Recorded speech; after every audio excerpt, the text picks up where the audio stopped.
الهی راز دل با تو چه گویم که تو خود راز دلی، دانه و لانه و بال و پر و پرواز دلی. خدایا خودت کمکم کن اون چیزی که تو میخوای بر لبان من جاری بشه.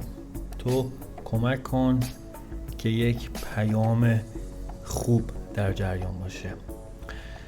عرض سلام و ادب و احترام خدمت همه شما دوستان و همراهان. اینجا کانال راز، من فراز هستم. خوشحال از اینکه شهامت پیدا کردم این میکروفون رو روشن کنم و چند دقیقه ای رو بخوام با افتخار همسفرت باشم. تنبلی کردم 2 روز نبودم، نتونستم، ذهن شلوغ بود، کار زیاد بود و راستش رو بخوای یکم همش توی فاز بیزینس بودم این 2-3 روزی. اون تمرکزی که باید میذاشتم نمیتونستم که مثلا ذهنم رو بخوام از مادیات خالی بکنم. به هر حال شاید اون چیزی که شما اینجا از من میشناسین با اون چیزی که توی حقیقت زندگی من باشه یکم تفاوت داشته باشه. نمیخوام بگم خیلی برعکس این هستم، ولی یکم رفته بودم تو 2 تا چارتای مالی و نمیتونستم بیام اینجا با تو صحبت از چیزی بکنم که خودم اون لحظه نسبت بهش عمل کرد نداشتم. نیازمند این بود که یه تسویه‌ای صورت بگیره، یه تزکیه‌ای صورت بگیره و بخوام الان با یه حالی خوب، پر انرژی و تقریبا قلب و کلامم یکی باشه بخوام اینجا کنارت باشم. دوچار ترس شده بودم، ولی خب هر از گاهی هم بد نیست این که یک وقفه میفته و خیلی فکر میکنم صرفا چون برای من اینجا ضبط کردن یک ویدیو و به اشتراک گذاری نیستش. اینم همین اول بگم، شاید این ابتدا مقدمه صحبت من کم طولانی باشه. سکشن میذارم، اگر حوصله‌شو نداری خارج از حوصلته سکشن میذارم و میتونی بلا فاصله وارد خود غزل و تعبیر و تفسیرش بشی. اینو دارم، این مقدمه برای اون دوستایی که یکم دلیتر با هم دیگه در ارتباط هستیم. اینو داشتم میگفتم که زیادم بد نیست این که یک وقفه‌ای میفته و میام نگاه میکنم به یک سری از مسائل، میگردم تو ذهن خودم که اگر میخوای مقدمه رو ویدیوت بذاری حرف تکراری نباشه، اصلا چیزی باشه که یکم بکر باشه، چیزی باشه که کلیشه نباشه، چیزی باشه که اول اینکه اصلا نسبت بهش فن بیان و قدرت بیان داشته باشی. فراز صرفا اینکه یه چیزی رو یه جا شنیدی پس ذهن خودت قلاب شده نخوای بگی. گشتم به یک کلمه برخورد کردم، اینکه دیدم نقطه مقابل امید چیه. اون چیزی که یک دفعه باعث میشه که مثلا یک انسان توی چند ثانیه یه دفعه اوج بگیره و بخواد یک سری کارهایی رو با شور حسینی بخواد انجام بده، هیجانی انجام بده، ولی مثلا باقی روز یه دفعه میبینی دوچار یک رخوت میشه، یک کسلی میشه. چی باعث میشه؟ خودم باش برخورد داشتم، دیدم نقطه مقابل امید ترسه و این کلمه 3 حرفی چه قدرتی داره، چه کارهایی از دستش برمیاد. بعد با خودم فکر کردم مثلا ترس و مثلا آیا همون اضطراب و استرسیه که میاد؟ خب بعد دیدم آره همراه ترس میتونه اضطراب هم باشه، ولی معنیش اون میشه. یکم فکر کردم بهش، به چند تا نکته برخوردم. تو هم بهش فکر کن. دیدم یکی از اون بزرگترین ترس ها که همراه من بوده و شایدم صادقانه بخوام بگم هست، ترس از شکسته. خیلی از پلن ها رو توی زندگیم اجرا نمی کنم، علیرغم اینکه نسبت بهش آگاه هستم و میبینم که ترس از شکست خوردن در من هست. اینکه موفق نشم و میگم انجامش ندم، دردش کمتر از اینه که برم و انجامش بدم و شکست بخورم. و چقدر جالب، به موازات همین ترس از شکست، من ترس از موفقیتم دارم. نه اینکه بخوام بگم آدم موفقی الان نیستم، از نظر خودم با استانداردهای خودم موفقم، ولی برای یک سری از کارهای بزرگتر خیلی از مواقع در خیلی از دوران سنی که بودم ترس از موفقیت داشتم، اینکه من برای موفقیت آماده نباشم، اینکه اگر اون موفقیت حاصل بشه با خودش چه تبعاتی داره، با خودش چه اقداماتی باید صورت بگیره و آیا ممکنه که آرامش منو به هم بزنه. پس خیلی بهش نپردازم، خیلی تو کادر تصویرم نیارم، سیبل مقابل خودم قرارش ندم، به عنوان هدف بهش نگاه نکنم، ترس از این که مبادا بهش برسم و براش آماده نباشم. خیلی از ترس‌های دیگه هست، ترس از دست دادن، ترس از قضاوت شدن، ترس از دست دادن هویتی که ممکنه اون چیزی که ما خودمون رو میشناسیم و یکی از با ارزش ترین دارایی‌های هر انسان اون هویتیه که خودش توی ذهن خودش ساخته. بعضی موقع میترسیم که این هویت برملا بشه، بعضی موقع ترس اینو داریم که اون نقطه تاریک وجودمون که همیشه خودمون خواستیم مخفیش کنیم در معرض نمایش دیگران قرار بگیره. همیشه در طول زندگی ما اومدیم در رابطه با شخصیت خودمون، در رابطه با اهداف خودمون اومدیم یک سری داستانهایی رو خلق کردیم، اینکه کی هستیم، چی هستیم، نقاط ضعفمون چیه، نقاط قوتمون چیه. میخوام اینو بهت بگم رفیق، تو خلق داستان برای خودت خیلی محتاط باش، خیلی با دقت باش. خلق این داستانها کار خیلی آسونیه، اما فراموش کردنش ببین به شدت کار دشواریه. چقدر خوبه که نسبت به خودت شناخت داشته باشی. اگر داری برچسبی رو به خودت میزنی نسبت بهش شناخت داشته باشی، چون ممکن اصلا چنین چیزی نباشه ولی تو خودتو با اون اتیکت به خودت معرفی کردی و چقدر سخته این که بیای این برچسب رو از روی خودت برداری. و اینا ترسایی بود که من شناساییش کردم، شناختمش و میدونم اگر بهش فکر کنم باز هم هست موارد دیگه.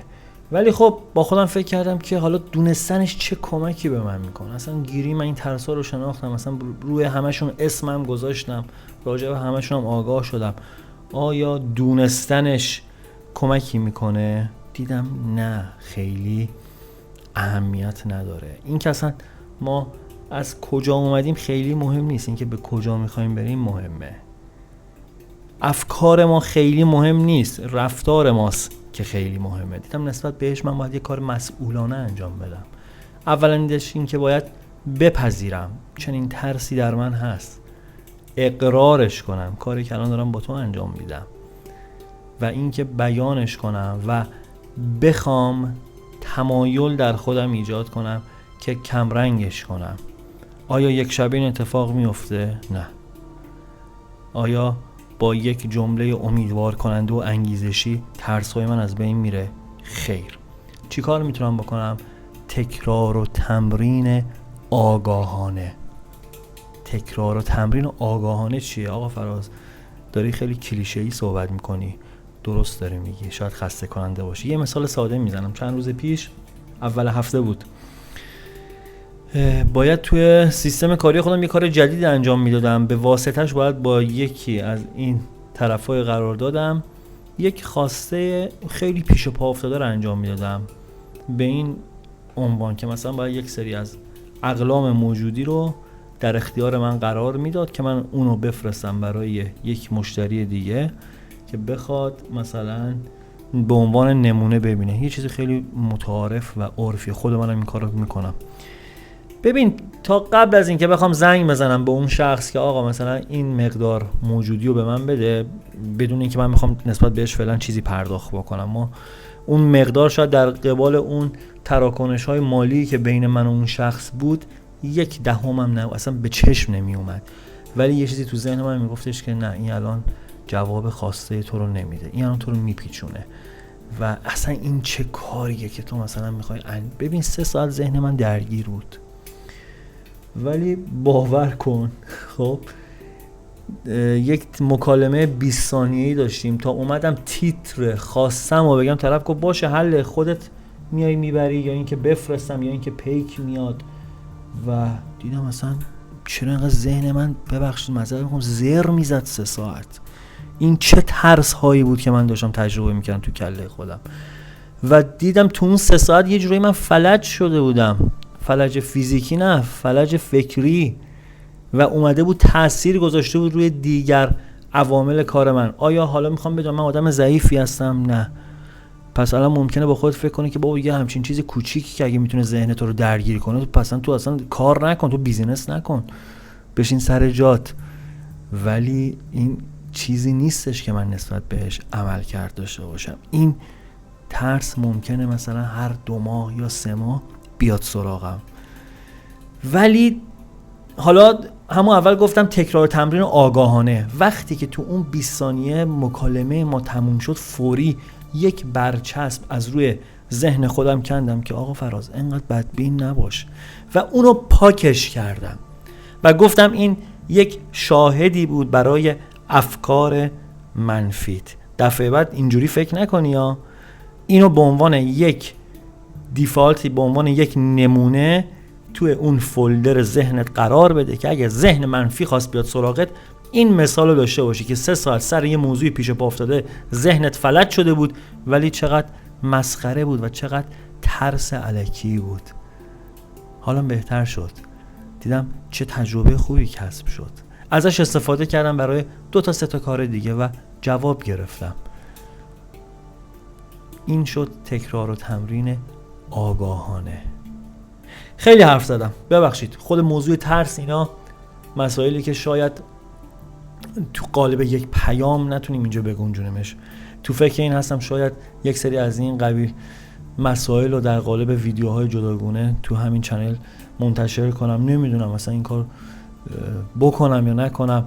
نظر شما خیلی واسم مهمه. لطفاً کمکم کنید تو این قضیه که این کار رو بخوام انجام بدم یا نه. به هر جهت ببخشید خیلی صحبت کردم، خدا رو شکر حداقل اقرارش کردم، راحت شدم. چند ثانیه میخوام سکوت کنم تا تو رفیق جانم این فرصت رو داشته باشی که توی ذهن خودت مرور کنی، تصور کنی، تجسم کنی، تصور کنی هر آنچه که در انتظار اتفاق افتادنش هستی.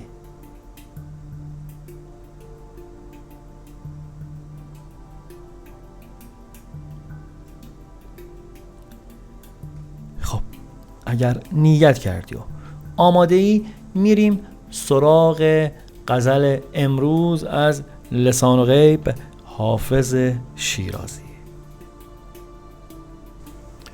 خوشا دلی که مدام از پی نظر نرود، به هر درش که بخوانند بی خبر نرود. طمع در آن لب شیرین نکردنم اولا، ولی چگونه مگس از پی شکر نرود. سواد دیده غم دیده ام به اشک مشوی، که نقش خال توام هرگز از نظر نرود.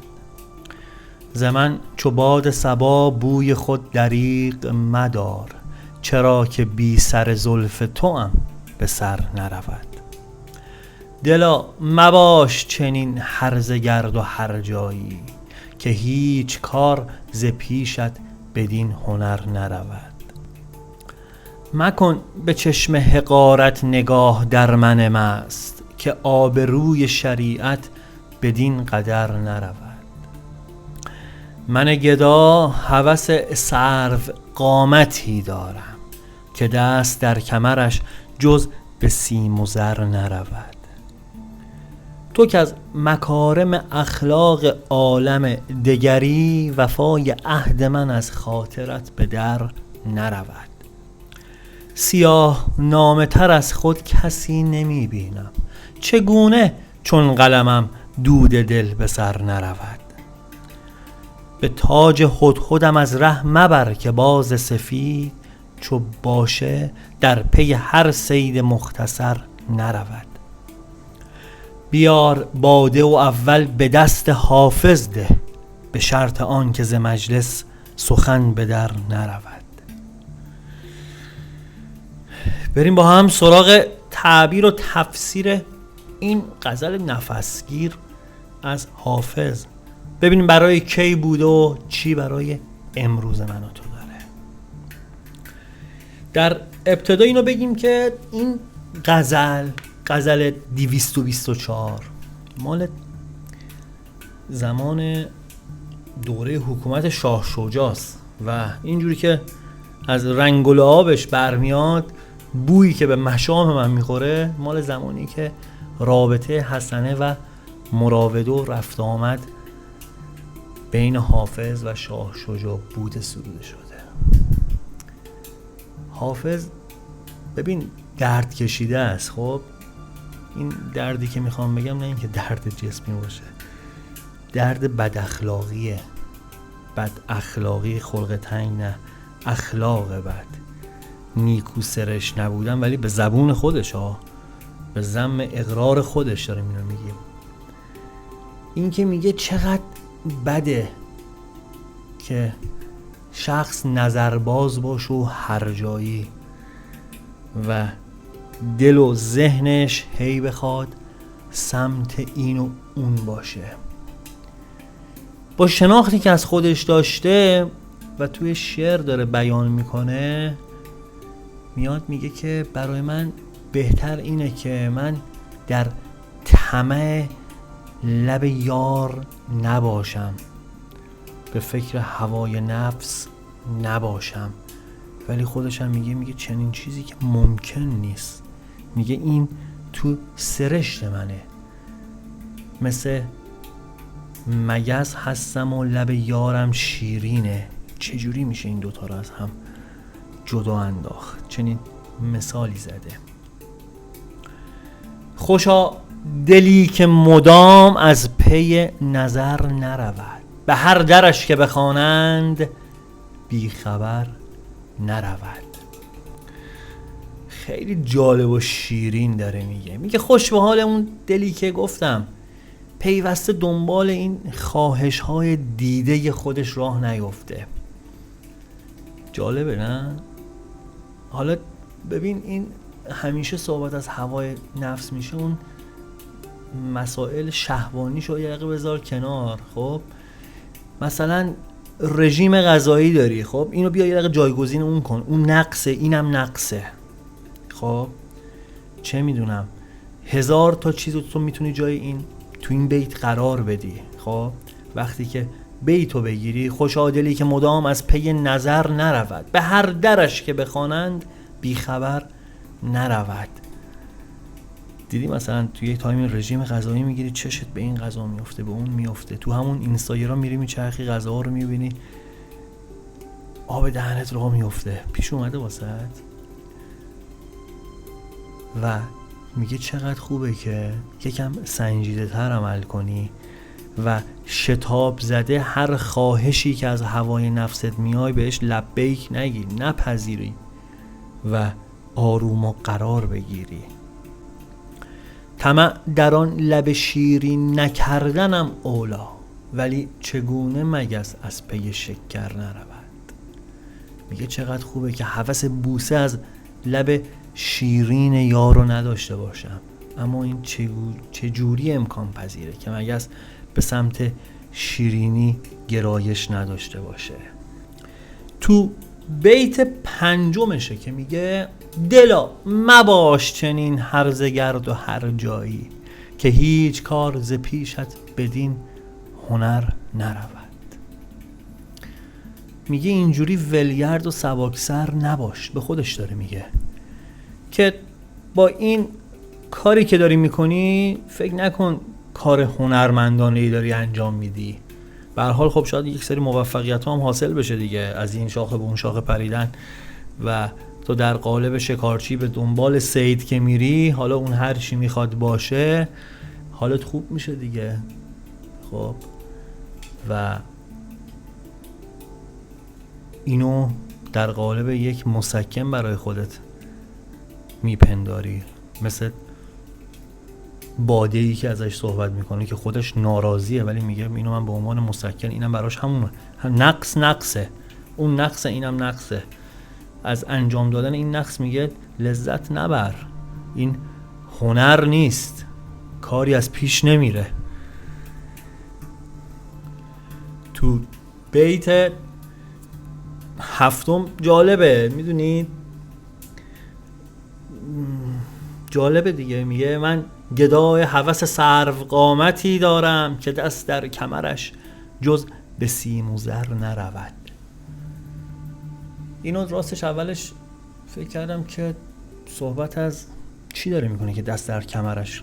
یه سرچی کردم، میگه من بینوا گدای داشتن یک یار بلند بالا و سرو قامتی هستم که از داشتنش حالم خوب بشه، ولی من خودم میدونم که داشتن چنین چیزی فقط با بخشش زر و سیم و طلا امکان پذیره و میشه اونو در آغوش گرفت. اون دست در کمرش جز به سیم و زر نرود، میگه اگر اینا رو داشته باشی میتونی دستتو دور کمرش حلقه کنی.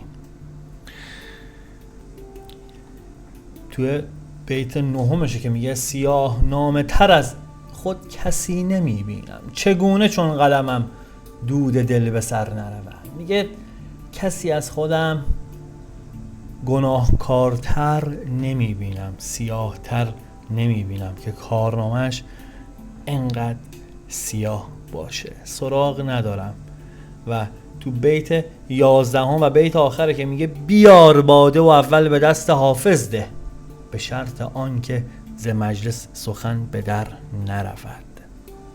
میگه همه این حرفا رو زدم، همه این داستانها رو گفتم، اشکال نداره، ای ساقی اون شرابو بیار، به اولین جامی هم که میخوای به کسی بدی به من بده، به شرط اینکه این خبر این مجلس جایی بیرون درز نکنه. داشتم فکر میکردم این بیت آخر چقدر مناسبت داشت مثلا با همین امروز من، این که مثلا من یه دفعه میام یه سری از مسائل رو نسبت به خودم با شما در میون بذارم، تویی که مثلا من هیچ وقت ندیدمت، نمیشناسمت و بیانش میکنم میرم. شاید اینا رو مثلا راحت نباشم با یک دوست، با یک کسی که منو میشناسه از نزدیک بخوام بگم، انگار خیالم راحته که مثلا همینجا دفن میشه. یه حس جالبی الان داشتم، بیار بادو اول به دست حافظ ده، به شرط آن که ز مجلس سخن به در نرود.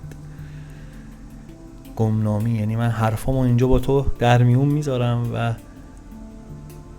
تو اون پیامو بگیر و صحبت منو همینجا باقی بذار. عجب. بیا بریم با هم سراغ پیامش، ببینیم چی برای امروز من و تو داره، چی دستگیر اون میشه. قلابی داره گوشه ذهنمون که یه روزی یه جایی به واسطش بتونیم یک تصمیم بهتر بگیریم. چیزی که من دستگیرم شد با اون چند بیت اول، این که دنبال هوای نفس داشت صحبت میکرد، اینو میخوام بهت بگم که توی زندگیت خیلی از این شاخه به اون شاخه میپری و تصمیمات خودت رو عوض میکنی.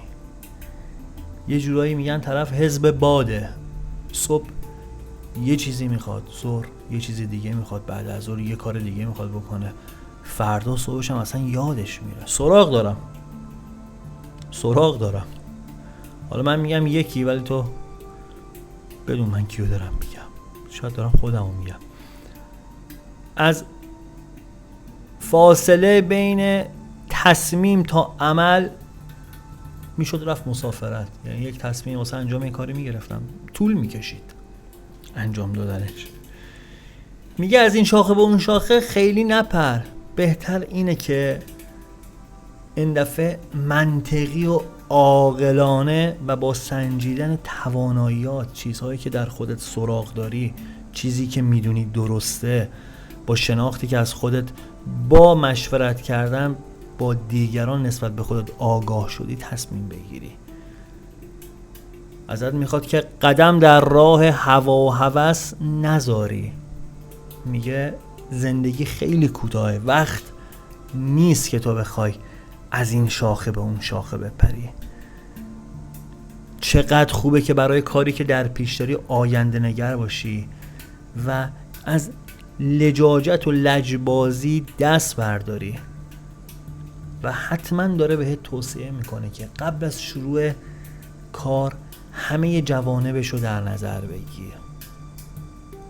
درسته که خیلی از افکار توی ذهن ما هستش، خیلی از مسائل توی ذهن ما هستش، خیلی کارا رو انجام میدیم بدون هدف، صرفا اینکه یه کاری کرده باشیم تا بخوایم به دیگران بگیم ما هم داریم یه کاری انجام میدیم.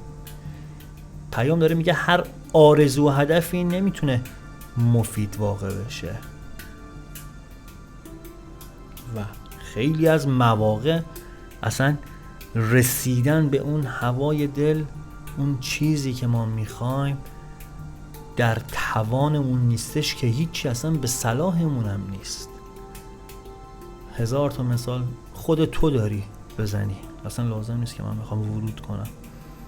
چیزهایی رو بوده که با لجاجت خواستیم به دست بیاریم اصلا به صلاح نبوده.